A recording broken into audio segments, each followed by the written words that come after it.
এই যা, ট্রেন তো চলে গেল। এখন কি করি? আগামীকাল কালী পূজা, যে করেই হোক আজ রাতের মধ্যে আমাকে বাড়ি পৌঁছাতেই হবে, তা না হলে মা বাবার দাদু ভীষণ কষ্ট পাবেন যে।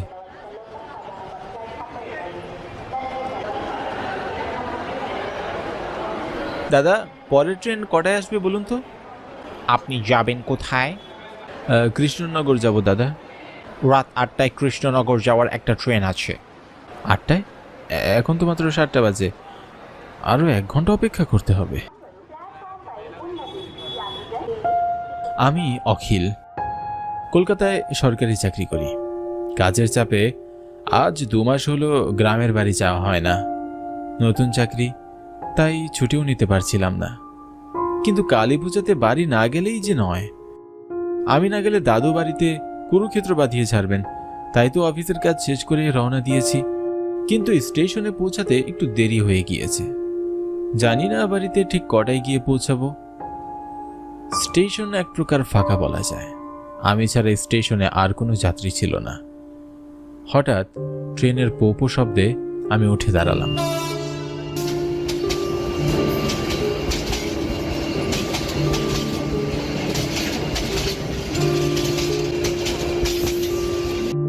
স্টেশনে ট্রেন এসে থামতেই আমি ট্রেনে উঠলাম।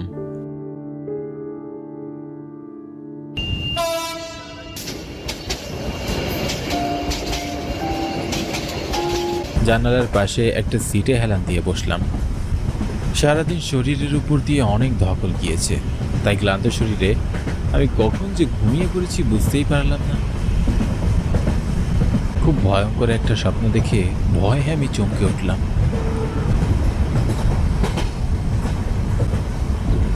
কিছুক্ষণের মধ্যে ট্রেন স্টেশনে এসে থামল। আমি তাড়াহুড়ো করে ট্রেন থেকে নামলাম।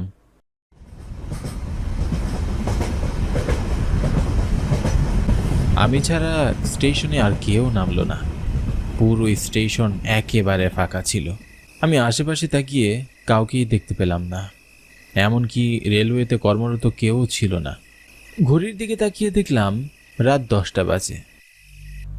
ভয়ে আমার বুকের ভেতর মোচড় দিয়ে উঠল।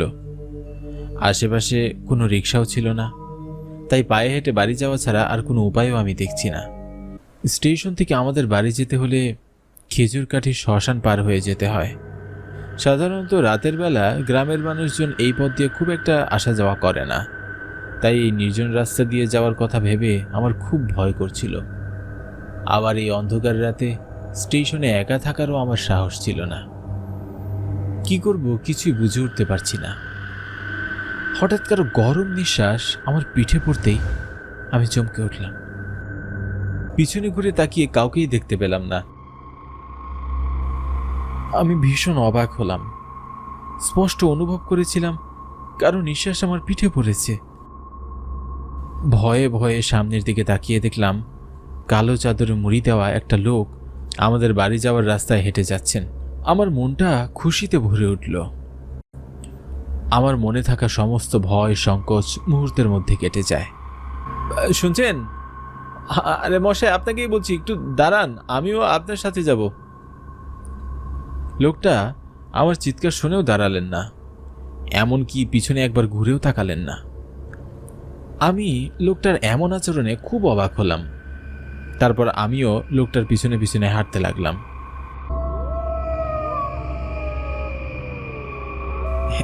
এই যে শুনছেন, একটু থামুন না, আমি আপনার সাথে যাব, শুনছেন? আমি এত ডাকাডাকি করছি, কিন্তু লোকটা কিছুতেই থামছেন না। সে খুব তাড়াতাড়ি হাঁটছিল। আমি তার সাথে হেঁটে পেরে উঠছিলাম না। এবার আমার তার আচরণের সন্দেহ হলো।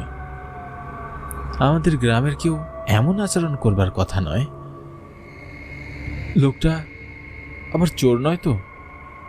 এমন কড়া গরমে ভারী চাদর মুড়ি দিয়ে আছে। যে করেই হোক তাকে আমার ধরতে হবে। আমি খুব তাড়াতাড়ি হাঁটা শুরু করলাম। হঠাৎ আমি হোঁচট খেয়ে পড়ে যাই।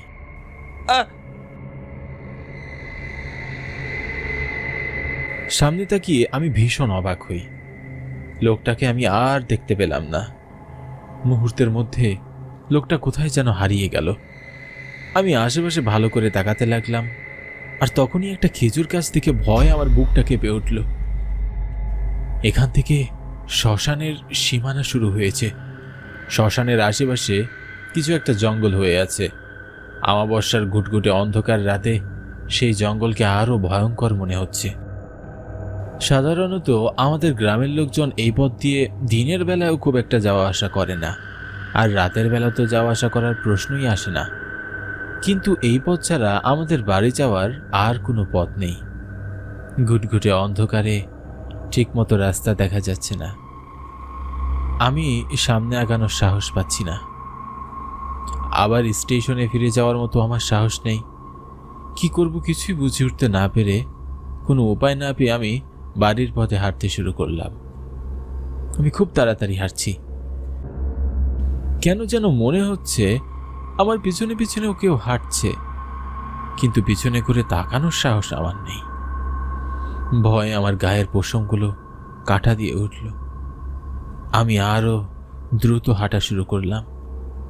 কিন্তু কি আশ্চর্য, আমি এত তাড়াতাড়ি হাঁটছি কিন্তু কিছুতেই যেন শ্মশানের সীমানাটা পার করতে পারছি না। পথ যেন কিছুতেই শেষ হচ্ছে না। ভয়ে আমার বুকের ভিতর ধুকধুক করছে। আমি মনে মনে ঈশ্বরের নাম জপ করছি আর হাঁটছি। হঠাৎ আমি পিছনে ঘুরে তাকিয়ে চমকে উঠলাম। কি আশ্চর্য, আমি এখনো খেজুর গাছের কাছেই আছি। এত সময় হেঁটে আমি একটু সামনে আগাতে পারিনি। ভয়ে আমার বুকের ভেতরটা কেঁপে উঠল। শরীরের সমস্ত শক্তি দিয়ে আমি দৌড়ে পালানোর চেষ্টা করলাম, কিন্তু খুব অদ্ভুতভাবে বারবার ঘুরে ফিরে আমি শ্মশানের সামনেই চলে আসছি। আমার বুকের ভিতরের প্রাণ পাখিটা ছটফট করছে। ভয় আমার প্রাণ যায় যায় অবস্থা। দৌড়াতে দৌড়াতে আমি হাঁপিয়ে গিয়েছি।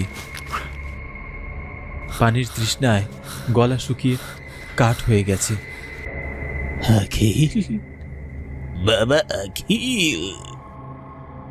হঠাৎ বাবার কণ্ঠ শুনে আমি চমকে উঠলাম, কিন্তু আশেপাশে কোথাও আমি বাবাকে দেখতে পেলাম না। বাবা, তুমি তুমি কোথায় বাবা? তোমাকে আমি দেখতে পাচ্ছি না কেন?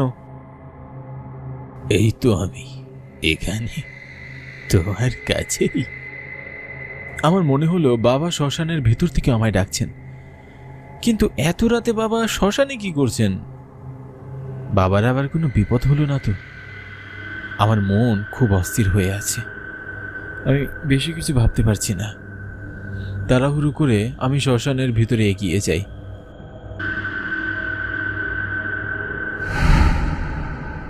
কিন্তু কি আশ্চর্য, আমি ছাড়া শ্মশানের ভিতরে কেউই নেই। এখানে তো আমি কাউকে দেখতে পাচ্ছি না, কিন্তু আমি যে স্পষ্ট শুনেছিলাম বাবা আমায় ডাকছেন। ভয়ে ভয়ে আমার আশেপাশে তাকিয়ে দেখলাম শ্মশানের ভিতরে অনেক খুলি আর কঙ্কাল পড়ে আছে। প্রচন্ড ভয়ে আমার গা কেঁপে উঠল। সেখানে আর এক মুহূর্ত দাঁড়িয়ে থাকার সাহস পেলাম না। তাড়াহুড়ো করে আমি শ্মশান থেকে বেরিয়ে যেতে লাগলাম। আর তখনই কেউ আমার পিছন থেকে ডাকলো আর বলল, চলে যাচ্ছিস? আমি পিছনে ঘুরে তাকিয়ে চমকে উঠলাম। আমি দেখলাম কালো চাদর মুড়ি দেওয়া লোকটা আমার পিছনে দাঁড়িয়ে আছে। আমি খুব অবাক হয়ে বললাম, কে কে আপনি? এই অন্ধকারে শ্মশানের ভিতরে একা একা কি করছেন?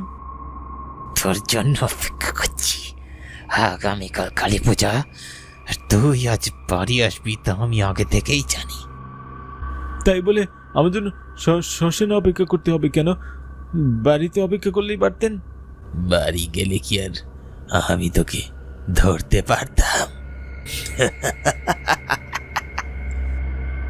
প্রচন্ড ভয়ে আমি নিজের অজান্তেই চিৎকার করে উঠি।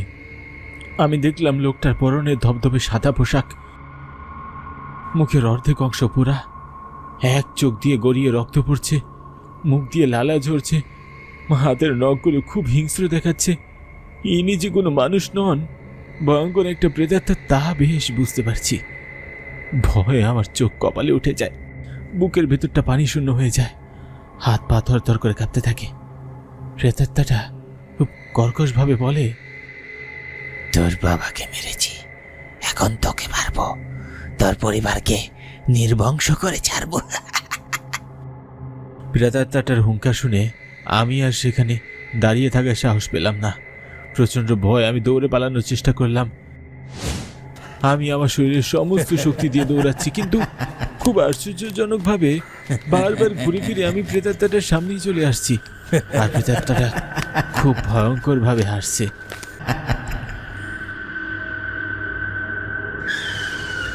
আমি আর এক পাও সামনে এগোতে পারছি না।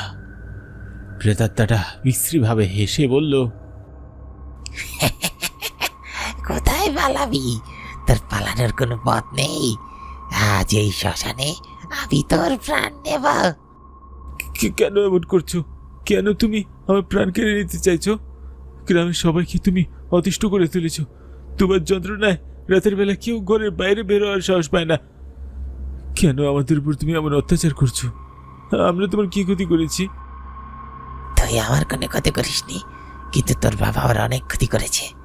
তোর বাবা আমার প্রাণ কেড়ে নিয়েছে। এসব কি বলছো তুমি? আমার বাবা এমন কাজ কখনোই করতে পারে না। তোর বাবা এই গ্রামের জমিদার। ওনার যা প্রয়োজন তা তিনি ক্ষমতা প্রয়োগ করে আদায় করে নেন। উনি অন্যায়ভাবে আমার জমির ফসল দখল করে নিতে চেয়েছিল, কিন্তু আমি আমার জমি দিতে রাজি হইনি। আমি প্রতিবাদ করেছি, তাই একদিন রাতের আধারে তিনি আমার বাড়িতে আবার আগুন জ্বালিয়ে দেন।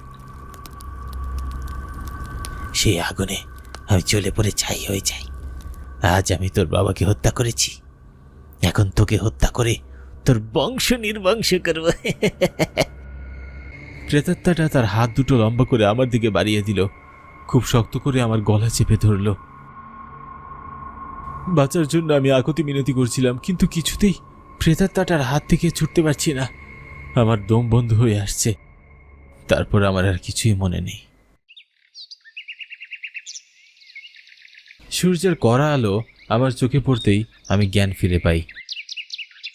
আমি এখনো বেঁচে আছি, তা যেন আমার বিশ্বাসই হচ্ছে না। এক পা দুপা করে এগিয়ে আমি বাড়ির দিকে হেঁটে যাই। জানি না বাড়িতে এখন কি অবস্থা। দূর থেকে দেখলাম আমাদের বাড়ির উঠোনে অনেক মানুষ জড়ো হয়ে আছে। আমার বুকের ভেতরটা মোচড় দিয়ে উঠল। গত রাতে প্রেতাত্মাটার কথা বলা মনে পড়ে গেল। আমি তাড়াহুড়ো করে এগিয়ে এসে দেখি উঠানে আমার বাবার নিথর দেহ পড়ে আছে। দাদু আর মা কান্নায় ভেঙে পড়েছেন। চোখের পানি আমি আর ধরে রাখতে পারছি না। বাবার শেষ কাজ সম্পূর্ণ করে দাদু আর মাকে নিয়ে আমি শহরে চলে এসেছি। আর কোনোদিন আমরা গ্রামে যাইনি।